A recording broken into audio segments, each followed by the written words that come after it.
مولاي صل وسلم دائما أبدا على حبيبك خير الخلق كلهم نبوي سيرت سيد الكونين والثقلين محمد په دې خبرونه کې به تاسو ته د رسول الله صلی الله علیه وسلم د ژوند حالات په تفصیل سره وړاندې شي.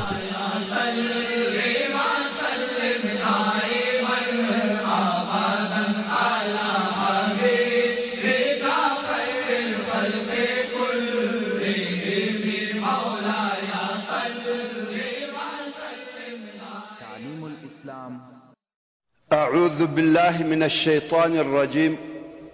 بسم الله الرحمن الرحيم. إن الحمد لله نحمده ونستعينه ونستغفره ونعوذ بالله من شرور أنفسنا ومن سيئات أعمالنا. من يهده الله فلا مضل له ومن يضلل فلن تجد له وليا مرشدا. اللهم أرنا الحق حقا وارزقنا اتباعه وأرنا الباطل باطلا وارزقنا اجتنابه. أما بعد، محترم ورونو، زموږ بحث هغه ځای ته رسېدلی و کم وخت چې د خدیجې رضی الله تعالی عنها د رسول الله صلی الله علیه و آله وسلم اخلاق او ادب، امانت او صداقت ډېر خوښ شوه. نو یې اراده وکړه چې د ده صلی الله علیه و آله وسلم سره واده وکړي. تر دغه وخته چې به هر چا مرکه ورته وکړه، هغه ته به یې د یا جواب ورکاوه.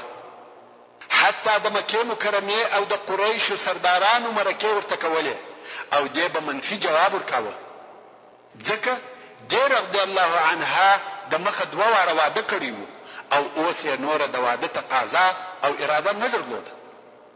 او خلقو چې بیا مرکې ورته کولې د هغه سبب دا و چې خدیجه رضی الله عنها یو خو غني او مالداره وه، بل د عقل او جمال خاونده وه، پر دې سربیره د شریف نسبه څخه وه. ټول هغه اوصاف چې د هغه په سبب ښځه غوښتل کیږي په دې کې موجود او سره یو ځای سوي وه. نو ځکه خلقو ډېر میل ورته کاوه، مګر دې به همیشه انکار کاوه.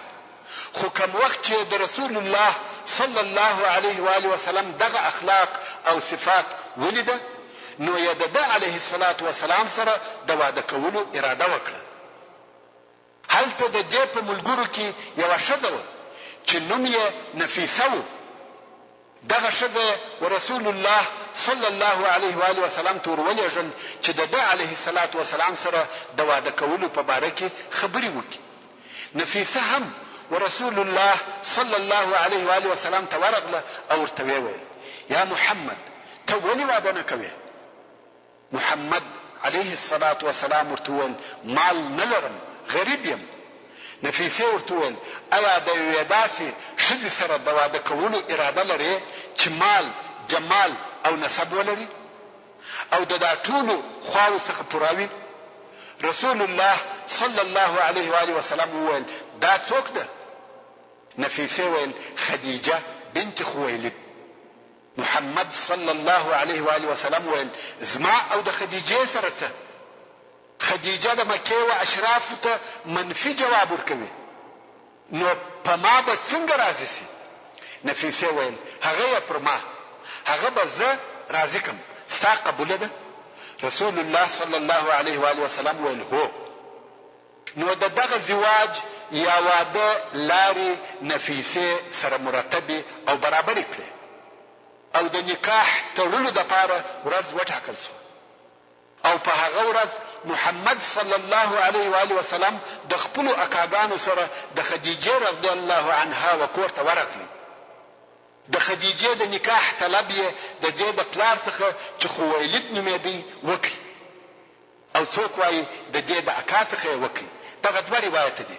مقصد دا چې نکاح وتړل شو او د نکاح خطبه هم ابو طالب وویل او دې نکاح ته ټول بني هاشم او د مضر د قبیلې مشران او رئیسان حاضر شوي وو او د خدیجې رضی الله عنها مهر 10 دائر وو چې رسول الله صلی الله علیه و آله وسلم په خپل او د اکاګانو په کومک برابر کړي او د خدیجې رضی الله تعالی عنها سره واده وکړي.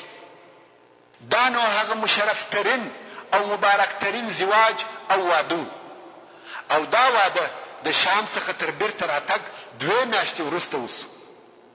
دا نو د رسول الله صلی الله علیه و آله وسلم او خدیجه رضی الله عنها ګډ ژوند 15 کاله دوام وکړي او په دغه 15 کلو کې رسول الله صلی الله علیه و آله وسلم بل واده نه دی کړی او د رسول الله صلی الله علیه و آله وسلم په دغه ژوند چې د ځوانۍ په وخت او موسم کې په یو واده قناعت وکړي پر هغو کسانو رد دی چې پر رسول الله صلی الله علیه و آله وسلم د کثرت زواج یا ډیرو ودو تهمت وایي چې اصلا دا خبره د اسلام د دشمنانو څخه راپورته کیږي. ورونو دلته یو څه تفسیرې ته ضرورت وینم. هغه دا چې اول هغه شی چې انسان یې د دغه زواج یا واده څخه تر هر څه د مخه فهم او ادراک کولای شي هغه دا دی چې رسول الله صلی الله علیه و آله وسلم د جسدي خوندو او د هغه د پروالي په فکر او اهتمام کې نو ځکه کدی علیه الصلاة والسلام لکه د هغه وخت یا اوسنۍ زمانه د نور ځوانانو پر قسم د جسد د خواهشاتو د پوره کولو په فکر کې وای نو به د داسې چا سره واده کولای چې هغه څوک تر د علیه الصلاة والسلام په عمر کم وای یا کم از کم د سره عمر برابر وای او دا په واضح او ښکاره ډول معلومیږي کوم چې رسول الله صلی الله علیه و آله وسلم د خدیجه رضی الله عنها سره د واده کولو میل ښکاره کوي هغه د دې رضی الله عنها د شرف په سبب وو ځکه دا په خپل قوم او خاندان کې په شو اخلاقو مشهوره وه تر داسې اندازې چې د جاهلیت په زمانه کې د العفیفه الطاهره په نامه سره یادېده او دغه واده د خدیجه رضی الله عنها تر وفاته پورې دوام درلودی چې د خدیجه رضی الله عنها عمر د وفات په وخت کې و 15 کلو ته رسیدي او د رسول الله صلی الله علیه و آله وسلم عمر و 50 کلو ته قریب و. په دغه ټوله موده کې رسول الله صلی الله علیه و آله وسلم د بل ښځې یا بل پیغلې سره د واده کولو په فکر نسو. حال دا چې انسان د عمر د 10 کلنۍ او 50 کلنۍ په مابین کې هغه وخت دی چې په دغه موده کې د ښځو د ډیرولو و طرف ته میل او رغبت زیات وي او د شهواني قوت د زیاتوالي په سبب یې د زوجاتو و تعدد ته میل وي. مګر رسول الله صلی الله علیه و آله وسلم د عمر دغه موده بیل دې څخه تیر کړه چې د بل ښځې یا واده په باره کې دې فقط فکر هم وکړي. د خدیجه رضی الله عنها سره نه بل ښځه او نه منځ یې ځای کړه او که رسول الله صلی الله علیه و آله وسلم غوښتلای هم به بل زوجه پیدا کړې وای هم ډېر منځاني او دا کار په هغه وخت کې نه د عادت او نه د رواجه مخالف کار و. ډېرو خلقو همداسې کول مګر رسول الله صلی الله علیه و آله وسلم یوازې د خدیجه رضی الله عنها سره په واده غاړه وایسته. حال دا چې هغه هم کونډه وه او هم تر رسول الله صلی الله علیه و آله وسلم تقریبا د عمر پر اندازه تر د مشره وه.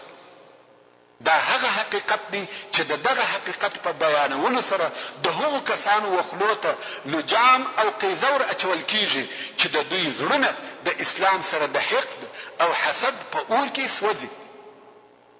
ځینې مبشرین او مستشرقین او د دوی جاهل متابعین داسې ګمان کوي چې دوی د رسول الله صلی الله علیه و آله وسلم د زوجاتو د تعدد په سبب داسې موضوع پیدا کړې ده چې په هغه سره د اسلام ته ضرر ورسوي او یا د رسول الله صلی الله علیه و آله وسلم په رسالت کې یو خدشه پیدا کی. دوی دا ګمان کوي چې د رسول الله صلی الله علیه و آله وسلم د زوجاتو د تعدد په بیانولو سره دی رسول الله صلی الله علیه و آله وسلم د خلقو په نظر یو شهواني انسان ښکاره کی.